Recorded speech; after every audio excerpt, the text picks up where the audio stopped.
Nous arrivons donc à l'exercice 4 de ce DS. Donc dans l'exercice 4 de ce DS, c'est la notion de fonction. On vous propose donc une fonction qui est représentée graphiquement, qui représente l'attention en fonction du temps. Et on vous pose la question, est-ce que c'est une situation de proportionnalité?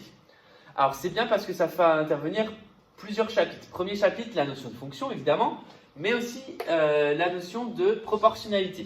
En quatrième et cette année, nous avons revu qu'une situation de proportionnalité graphiquement se représentait par une droite qui passait par l'origine. Ici, donc, vous aviez juste besoin de votre cours de quatrième pour répondre que ce n'était pas proportionnel, puisque ce n'est pas une droite, même si elle passe par l'origine. Donc cette courbe n'est pas une droite, donc l'élève a tout à fait raison de l'écrire. Non, ce n'est pas une situation de proportionnalité, car la courbe n'est pas une droite. Maintenant, avec le nouveau cours que l'on va voir sur les fonctions affines, on pouvait également dire non, ce n'est pas proportionnel parce que ce n'est pas une fonction linéaire.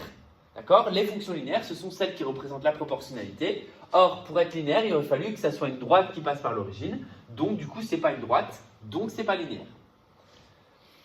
Lecture graphique. Donc là, la tension mesurée au bout de 0,2 secondes. Alors, tant qu'on vous marque les unités, c'est facile à reconnaître.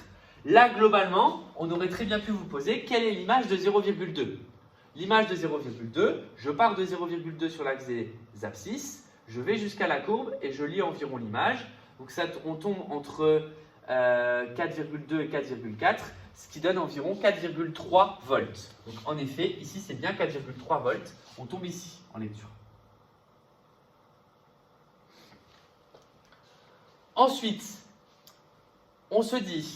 on demande au bout de combien de temps la tension aux bornes du condensateur aura-t-elle atteint 60% de la tension maximale qui est estimée à 5 volts.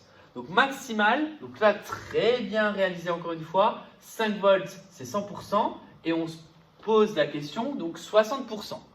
Donc 60% de 5, ça représente du coup 3 volts.